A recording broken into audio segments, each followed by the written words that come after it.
discourage you from feeling the need to put anything in our basket.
We thank you for your gifts and we accept them in the spirit of grateful fellowship.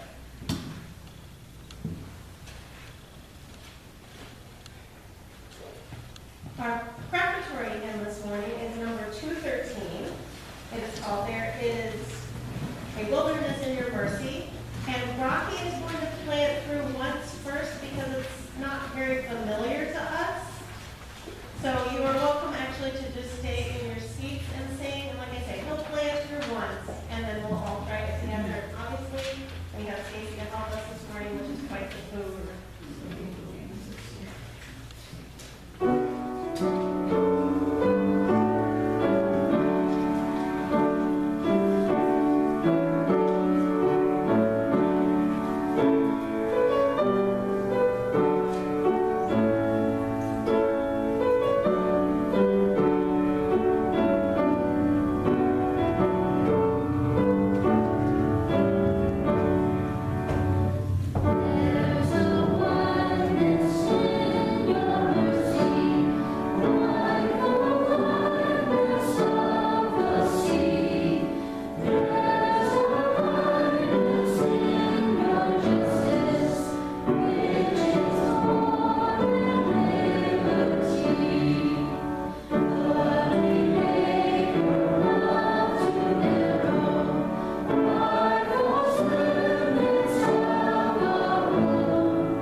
Our speaker this morning is Tom DeGush, who many of you know very well.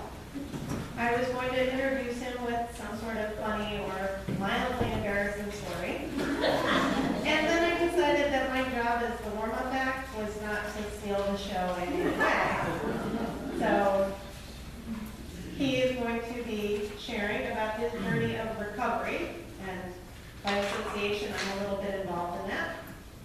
So I encourage him to come share with you now.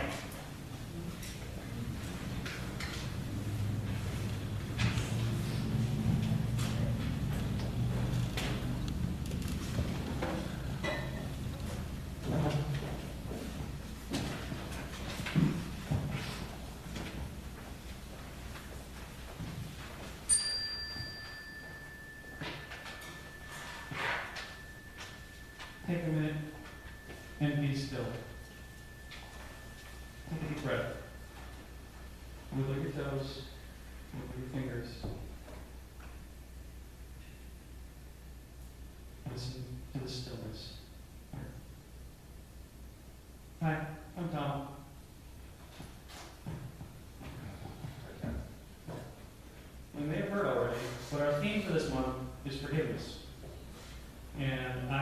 stand up here and talk about taking the high road, nor will I preach about how forgiveness is divine or to turn the other cheek. You've heard all that before, and likely you will hear it again before the month is through. I have heard many times that you should write about what you know. So I'm going to write about what I know best. Me. Me, myself, and I. My own personal experiences. And who knows me better than me? Well, the joke's on me. Because what surprised me is that a lot of people know me better than I know myself. My wife, for one. And most definitely, my therapist. Where the heck do I even begin? I used to have a teacher that said she would rather speak in front of she'd rather speak in front of 1,000 strangers than in front of 3 close friends. How true that is. Out of the several sermons that I've been privileged enough to deliver here, this one has been by far the most difficult to write. Because this one is much more personal in nature, and the real, unpolished, true self is a most difficult topic to write about. In preparation, I have procrastinated. I have had to drag myself kicking and screaming to the keyboard, and even debated backing out entirely, which would of course have been accompanied with my most sincere apologies to the worship committee.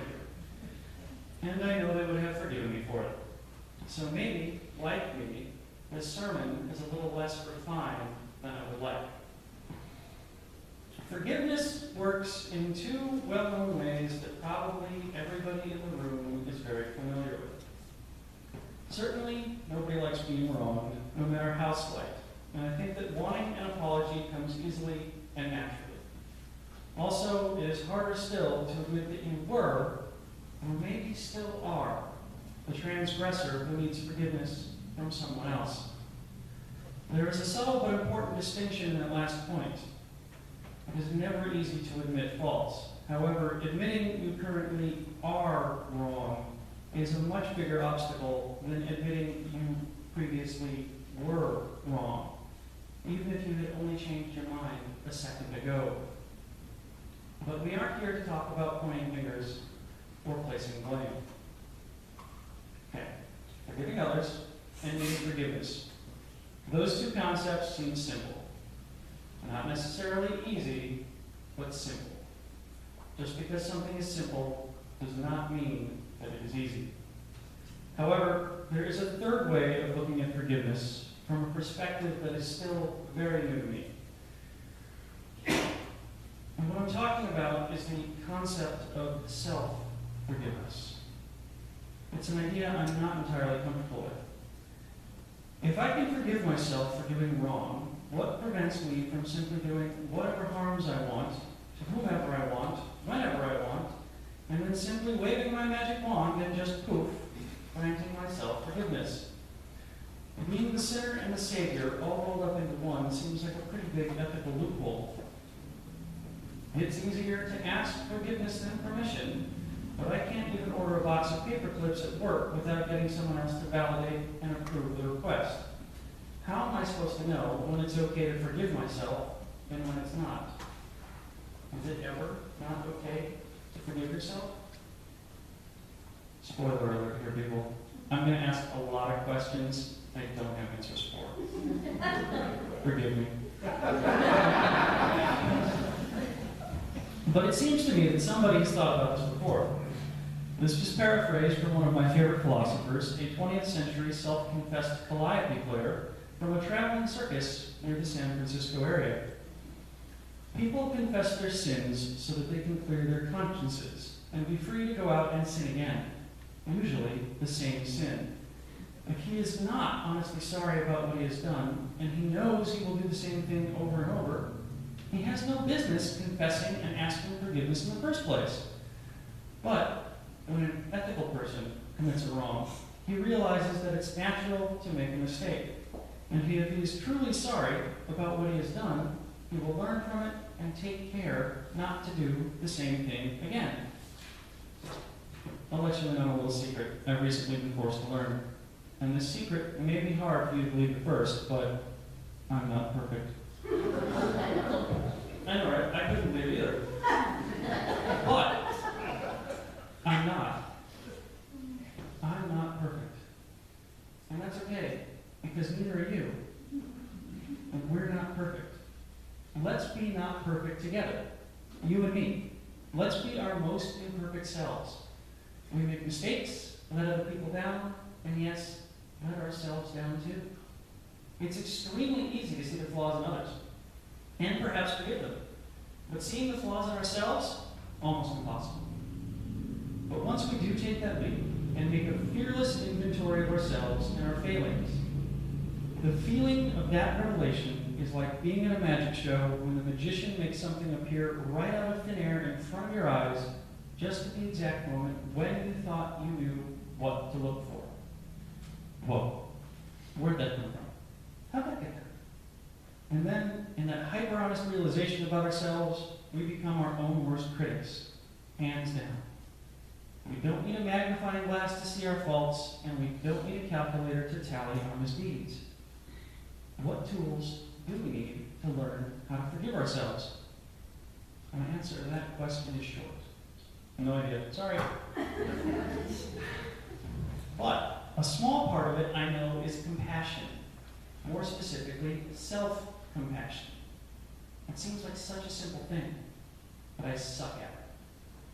There are things that are so inconsequential that when somebody does that behavior towards me, it doesn't even register in my mind as an offense. But if I do that same thing to someone else, like misspelling my name, it bothers me for years. And I've always thought of it as holding myself to a higher standard. A damaging, unrealistic, impossibly high standard.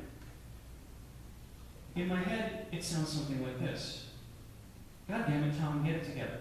What the hell is wrong with you? You're such a screw-up, you can't do anything right.